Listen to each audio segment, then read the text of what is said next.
जिस देश में हम लोगों ने जन्म लिया, इस देश के संविधान के रचयिता परम पूजनीय बाबा साहब अम्बेडकर जी को नमन करते हुए आज जिस प्रकार इस विशाल सभा का आयोजन जो किया गया है, इनमें हमारे परम आदरणीय हाजी अफजल साहब, यहां से निगम की शोभा बढ़ा रही हजन शकीला बेगम जी, जो समय समय पर अपनी बस्ती के लोगों के लिए, अपने सफाई मजदूरों के लिए संघर्ष करती रहती है। साथ साथ यहां उपस्थित हमारे जो उत्तर पूर्वी लोकसभा है, यहां से बहुजन समाज पार्टी के प्रत्याशी आदरणीय राजवीर सिंह साहब, मंच पर आसीन हमारे तमाम कार्यकर्तागण, सभी बुद्धिजीवी, ये बिल्कुल सच्चाई है, कहने के लिए कुछ नहीं बचा। जिस प्रकार भाई राजवीर सिंह जी ने और अभी भाई सलीम खान साहब ने जैसे कुछ बताया, इसमें कोई दो राय नहीं। ये बिल्कुल सच्चाई है कि आज अगर दलित समाज के लोग, हमारे मुस्लिम समाज के लोग और भी दबे कुछ लोग अगर इस देश में खुले वातावरण में सांस ले पा रहे हैं अगर, तो बाबा साहब अम्बेडकर का जो संविधान बनाया हुआ है उसके अनुसार दे रहे, नहीं तो साथियों देश में कोई जीने भी नहीं देता। ये बिल्कुल सच्चाई है। मुझे याद है वो दिन सन 84 में 10वीं क्लास में पढ़ता था। पिताजी के पास में पैसे नहीं होते थे कि मैं पढ़ाया जा सके। छुआछूत का बहुत दिन संघर्ष झेला है। उसके बाद डीएवी तेरे स्कूल से 12वीं पास की और आपके यही शामल कॉलेज से एमकॉम पास किया, फिर स्टेनोग्राफी का डिप्लोमा किया। और आज हमारे देश में अगर बात की जाए पूर्वी दिल्ली की, पूर्वी दिल्ली में जब से देश आजाद हुआ, यह देश के इतिहास में पहली बार हुआ कि उधर की जो हमारी जनरल सीट है, बहन कुमारी मायावती जी ने इतना बड़ा विश्वास करके किसी सफाई मजदूर के बेटे, वाल्मीकि समाज संबंधित बेटे को किसको टिकट दिया है, तो पहली बार बहुजन समाज पार्टी ने टिकट दिया है।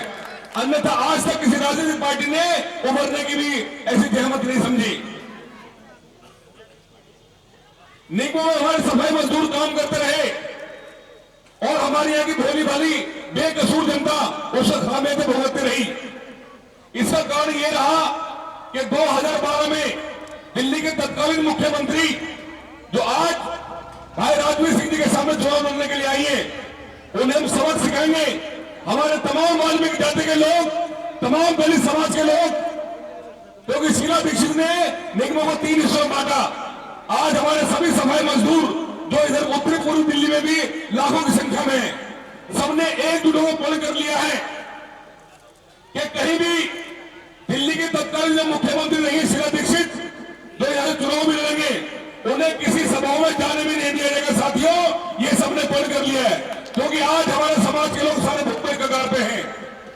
अगर बात करें दिल्ली के मुख्यमंत्री अरविंद केजरीवाल की, ये वही मुख्यमंत्री अरविंद केजरीवाल है जो हमारे ऑफिस में अगर 6-6 घंटे बैठा करता था, 3 फीकी चाय पीता था और हमेशा कहता था, संजय भाई तुम्हारे पास लेबर है, मेरे पास मीडिया, चलो वहां काम करते हैं। लेकिन जब नियम के अनुसार दिल्ली सरकार को निगम की देनदारी है, उसने कोई पैसा नहीं दिया। आज भी हमारे कमर में छाले पड़े हुए, आपने देखा भी होगा। इन सालों में कम से कम 8 बार, 4-5 सालों में 8 बार हमें हड़ताल करनी पड़ी, तब जाके हम लोगों को वेतन मिल पाया। और इसका खामियाजा हमारी भोली भाली जनता ने भुगता, क्योंकि जब सफाई नहीं हो पाएगी तो हर आदमी परेशान होता है। अगर बात करते हैं मनोज तिवारी की, ये मनोज तिवारी वही झूठा व्यक्ति है जिसने निगम में चुनाव होने से पहले कहा था कि मैं निगम को 1 कर दूंगा। मनोज तिवारी ने कहा था कि मैं सीधा पैसा केंद्र सरकार से निगम को दिला दूंगा, लेकिन साथियों नहीं कर पाया। हमने अपने जीवन काल में बहुत झूठे नेता देखे, लेकिन जिस प्रकार अरविंद केजरीवाल और शासक मनोज तिवारी, जो आप सबके सामने यहां से प्रत्याशी है भारतीय जनता पार्टी का, उससे झूठा व्यक्ति अपने जीवन काल में हमने नहीं देखा। साथियों, उन्होंने बहुत छल कपट किया हम सबके साथ में। हम सबको नहीं भूलना चाहिए, जहां तक दलित समाज की बात है और जब मुस्लिम समाज की बात है, हमेशा आपने अखबारों में भी देखा होगा, हर जगह देखा होगा, ये केवल और केवल हमें वोट बैंक समझते हैं। इन सबको मुंह तोड़ जवाब देने के लिए, इन सबका मुंह काला करने के लिए, इन सबका शासन सत्ता से हटाने के लिए आने वाली 12 तारीख को आप सबसे ये इंतजार है, गुजारिश है, आदरणीय राजवीर सिंह साहब जो हमारे ऐसे प्रत्याशी हैं, देखिए एक बात और ध्यान रखना, जिस दिन हमारे देश का दलित और मुस्लिम समाज एक हो गया तो इस देश की कोई ऐसी ताकत नहीं जो हमें शासन करने से रोक सके। इतना ध्यान रख लेना। अभी भाई सलीम खान साहब ने बहुत सारी बातें बताई, कोई भी गुंजाइश नहीं छोड़ी कहने के लिए। आप सबसे हाथ जोड़कर प्रार्थना करना चाहते हैं, ये बहन कुमारा मायावती जी ने बहुत बड़ा मौका दिया हम सब लोगों के लिए। आने वाले दिनों में ये बात लिख लेना, आज दिल्ली का जो ओपिनियन पोल है, इसके अलावा उत्तर प्रदेश का जो ओपिनियन पोल है, उसमें साफ साफ दिखाया जा रहा है कि उत्तर प्रदेश की 80 सीटों में से कम 50 से 52 सीटें बहन कुमारा मायावती खाते में जाने वाली है। इससे साफ जाहिर होता है कि आने वाले दिनों में अगर कोई देश का प्रधानमंत्री बनेगा तो वो केवल बहन कुमारी मायावती जी बनेंगी। ये भी पक्की बात है। उनके हाथ और मजबूत करने के लिए जिस प्रकार ये दोनों विधानसभा लोकसभा हमारे साथ में है और जिस प्रकार हाजी अफजल साहब आज से नहीं बहुत पहले से इन्होंने बहुत सहायता करी हमारी, जब भी निगम में कोई भी काम काज रहे इन्होंने बढ़ चढ़कर हिस्सा रहा।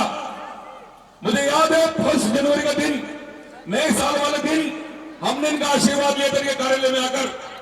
हमने तभी से कह दिया था, क्योंकि जब 60,000 कर्मचारी अपनी बात सुनाने के लिए देश के प्रधानमंत्री जी के पास पहुंचे, हमने देश के प्रधानमंत्री से कहा कि प्रधानमंत्री मोदी जी, हमने हमेशा टीवी के माध्यम से, रेडियो के जरिए आपकी बात सुनी है, तो कम से कम जो दलित समाज के लोग हैं, जो मजदूर किस्म के लोग हैं, आप इनके मन की बात तो सुन लीजिए।